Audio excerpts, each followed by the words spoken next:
ধন্যবাদ। কিছু তথ্যচিত্র আপনাদের সাথে শেয়ার করব, আশা করি বিষয়টা উপলব্ধিতে নেবেন। বাংলাদেশ কত ড্যামেজ হয়েছে, সেই ড্যামেজের পিছনে কী ছিল।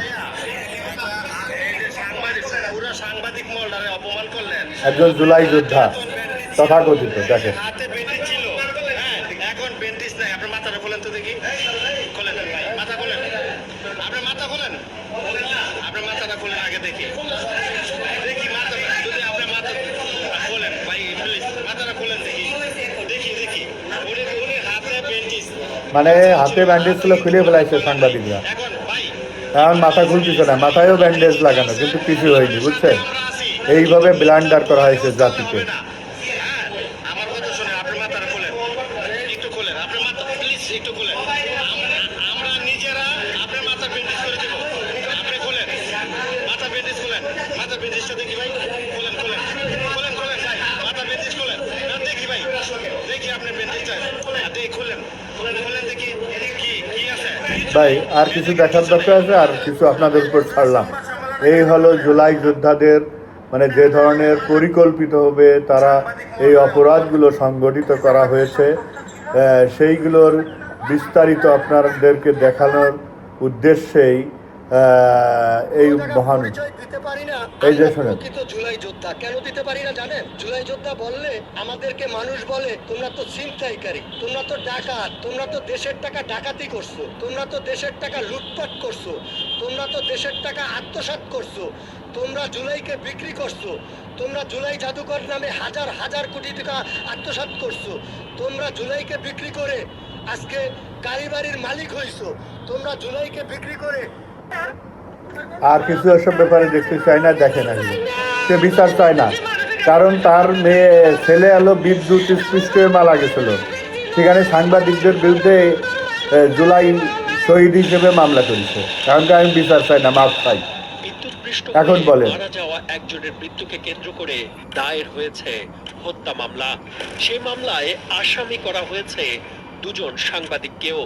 আর এই মামলার বিরুদ্ধে সবচেয়ে জোরালো প্রতিবাদ করছে খোদ নিহতের পরিবার। 2024 সালের 5 আগস্ট তুমুল গণ অভ্যুত্থানের মুখে সাবেক প্রধানমন্ত্রী শেখ হাসিনার দেশ ছাড়ার খবরে দেশ জুড়ে শুরু হয় আনন্দ মিছিল। জেলা বা উপজেলা সদর ছাড়িয়ে খণ্ড খণ্ড মিছিল চলে প্রত্যন্ত গ্রামেও। অন্যদের মতো সেদিন মিছিলে যোগ দিয়েছিলেন হাফেজ আজিজুল ইসলাম। কিন্তু আকস্মিকভাবে বিদ্যুৎস্পৃষ্ট হয়ে মৃত্যুবরণ করেন। বিদ্যুৎস্পৃষ্ট হয়ে মানে বিদ্যুতের সাথে সে জুলাই যোদ্ধা, তাকে দিয়ে মামলা করানো। যা কিছু বলার দরকার নেই, যা বুঝার আপনারা বুঝে গেছেন। এইবার দেখেন ছাত্রলীগ করার অপরাধে এখন কিভাবে পিটাচ্ছে। তাই এটা কি মানবতা বিরোধী অপরাধ না? এটা আপনারা হতে দিবেন? আর কিছু বলতেছে না, ডকুমেন্টারি দিলাম। শেখ হাসিনা আমাদের গণহত্যা চালালো, 2000-3000 উপরে আওয়ামী লীগের মানুষদের হত্যা করলো। আপনি কি এটা মেনে নিতে পারবেন? শেখ হাসিনা গণহত্যা চালিয়েছে, তাহলে 460টা থানা পোড়ালো কারা, এতগুলো পুলিশ মারলো কারা? আপনি কি নিচে স্ত্রী প্রমাণ করতে পারবেন শেখ হাসিনা এই হত্যাগুলো করেছে? শেখ হাসিনার কথাবার্তা তো এখন সব আছে, মিডিয়াতে সবাই আছে। ভাষায় কথা বলুন, বলেন সাবেক মাননীয় প্রধানমন্ত্রী। সাবেক মাননীয় না, সাবেক মাননীয় না, সাবেক খুনি সাবেক তোর বাপের, আর কি বলবো, কিছুই বলার নেই। এইবার দেখেন আর একটা ভয়াবহ নিউজ হয়েছে। সেটা হচ্ছে কি, বিদ্যুৎ নিভিয়ে পুলিশের পোশাক পরিয়ে ধর্ষককে সরানো হলো থানায়। মধ্যরাতে সড়কে নেমে এলো ক্ষুব্ধ জনতা। তাহলে তাকে কেন এটাই করা হলো? আমরা মিরপুরে দেখলাম সেই ধর্ষকের ছবি, একজন মন্ত্রী, ক্রীড়ামন্ত্রীর সাথে তার পোস্টার। আর একটা দেখেন, কিরানীগঞ্জে একটা মেয়েকে ছাত্র দলের বা বিএনপির লোকজনরা একটা গাছের সাথে বেঁধে 5 জনে কীভাবে পিটাচ্ছে।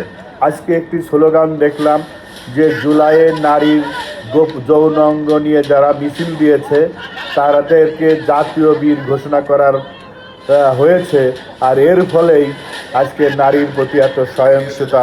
অতএব এর জন্যে দায়ী হচ্ছে জুলাইকে, এবং এই নারীর যৌনাঙ্গ নিয়ে যারা কথা বলেছে, মিছিল দিয়েছে, তাদেরকে এক শ্রেণীর মানুষ দায়ী করছে না, সমগ্র বাংলাদেশে। এই হলো মানবতা। দেখেন নারীকে কিভাবে গাছের সাথে বেঁধে পিটানো হচ্ছে। এইবার দেখেন একজন নারী, সেই জুলাই যোদ্ধা নারী এখন কি করে। মাদ্রাসাতে বলাৎকার হচ্ছে, মাদ্রাসার শিশুটা তো মেয়ে সন্তান না, তাহলে আমরা যে শুধু মেয়ে সন্তানের মারাই বাবারাই নিরাপত্তাহীনতায় ভুগছি ব্যাপারটা তা নয়, মাদ্রাসাতেও বায়ু পথে নির্যাতন হচ্ছে।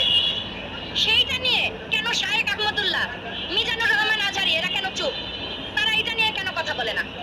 কোনো মেয়েই হইলেই, আমি অনেক মসজিদের সামনে দিয়ে অনেক সময় আমার ভাগ্য হচ্ছে, আমি তো মেয়ে মানুষ, আমি তো মসজিদের খুতবা শুনতে পারি না, তো আমি অনেক সময় জুম্মাবারে অনেক খুতবা এরকম মাইকে হয়তো আমি অনেক মসজিদের সামনে দিয়ে যাওয়ার সময় শুনি এই নারীরা উশৃঙ্খল পোশাক পরে, এই পরে সেই পরে, এই কারণ হ্যাঁ নারীরা উশৃঙ্খল পোশাক পরে। আপনারা 10 বছর আগেও মেরিল প্রথম আলো পুরস্কার কভার করেছেন না? সেইখানে সবাই মার্জিত শাড়ি পরে যাইতো, কে কত সুন্দর শাড়ি পরে যাইতে পারে এটার একটা প্রতিযোগিতা থাকতো। আর এখন মেরিল প্রথম আলোতে কে ভাবে যাইতে পারে সেই প্রতিযোগিতা। যাই হোক, এটা নিয়ে সে যেটা বলবার চেষ্টা করেছে, অনেক কথা বলার সময় তো নাই। সেটা হচ্ছে যে তাহলে হাফেজিখানায়, এতিমখানায় যারা পড়াশোনা করে, যে সমস্ত ছেলেরা, কোমলমতি শিশুরা, তারা কোন পোশাকে আছে, তারা কেন ধর্ষিত আছে, মূল বক্তব্য আছে তাই। যাই হোক, এত তথ্যচিত্র দিয়ে তো আর আমরা এগুলো বাংলাদেশকে সচেতন করতে পারবো না। বাংলাদেশের মানুষের কাছে এগুলো স্পষ্ট হয়ে গেছে যে সেই 2024 পরবর্তী বাংলাদেশের অবস্থান। এখন আমরা কি এই অবস্থানটাকে হতে দিতে পারি না পারবো না, সেটা হচ্ছে বড় বিষয়। একটি সুশৃঙ্খল বাংলাদেশকে কোথায় নিয়ে দাঁড় করানো হয়েছে, হ্যাঁ, সেই বিষয়গুলো দেখেন। বিএনপির কর্মীরাই বলছে আওয়ামী লীগের সময় ভালো ছিল, এটা আওয়ামী লীগের লোকরা না। They cannot go anywhere because of drugs. They cannot walk on the streets. They cannot go anywhere because of teenage gangs. Why did it turn out this way?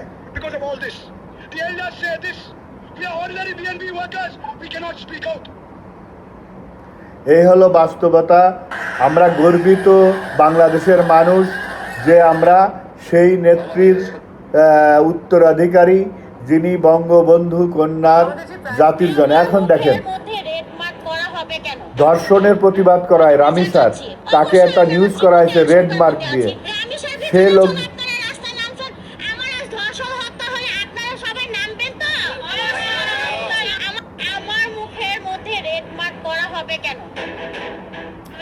সে বিচার চাইতে গেছে বলে তাকে রেড মার্ক করা হয়েছে।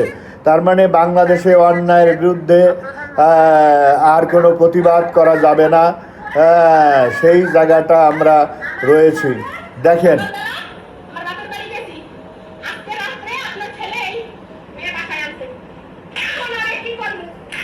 এই হলো বাংলাদেশের মানে উচ্ছৃঙ্খল একটা জাতিকে আমরা পরিণত হয়েছি। সেই জায়গা থেকে আমরা কিভাবে বেরিয়ে আসতে পারি, সেই বিষয়টা আজকে আমি জাতির সামনে, জাতির বিবেকের কাছে তুলে ধরার উদ্দেশ্যে এতগুলো ভিডিও চিত্র তুললাম। শুধু অর্থনৈতিক কারণেই যে বাংলাদেশ আজকে বঙ্গবন্ধু কন্যা শেখ হাসিনাকে দেশের প্রয়োজন, এইটা বলছে না, উন্নয়নের স্বার্থে না, সার্বিক একটি আইন শৃঙ্খলা পরিস্থিতি নিয়ন্ত্রণের স্বার্থে বাঙালি কৃষ্টি কালচার সভ্যতার রাষ্ট্রটাকে আজকে ধ্বংস করে দেওয়া হয়েছে ইউরোপ আমেরিকার ধাঁচে, এবং তথাকথিত উগ্র জঙ্গি মুসলিম গ্রুপের ধাতে বাংলাদেশকে আজকে পরিচালিত করা হচ্ছে। সেখান থেকে পরিত্রাণের লক্ষ্যে আমাদের বাংলাদেশের মানুষকে ঐক্যবদ্ধ হওয়া ছাড়া কোনো বিকল্প নয়। আজকে যেমন বাংলাদেশের ঢাকার মিরপুরের জনগণ আজকে সেই জঙ্গি সরকারের প্রতিনিধি তারেক সালাউদ্দিন শফিক এনসিপির বিরুদ্ধে ঘৃণা জানিয়েছে, ভুয়া স্লোগান দিয়ে স্টেডিয়ামে, খেলার মাঠে ভুয়া স্লোগান দিয়ে ঐক্যবদ্ধ হচ্ছে। আজকে বাংলাদেশের বিবেকবান মানুষকে শুধু বলতে চাই, আপনারা কি বিবেককে তাড়া করে না? আজকে অসংখ্য রামিসার লাশ আমরা দেখতে পাচ্ছি, তার মানে এটা কি স্বাভাবিক হয়ে গেছে বাংলাদেশের কাছে?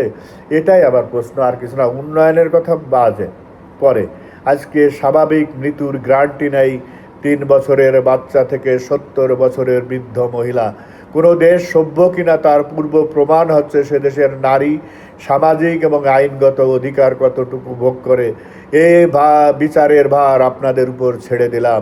যদি আপনারা মনে করেন এগুলো মেনে নেওয়া উচিত, এগুলো ভালো হচ্ছে, আমার কোনো বক্তব্য নেই। আর যদি মনে করেন এর বিরুদ্ধে বিদ্রোহ করা উচিত, এর প্রতিকার হওয়া দরকার, আসুন আমরা মাঠে নামি। ভালো থাকবেন সবাই। খুদা হাফেজ। বাংলাদেশ।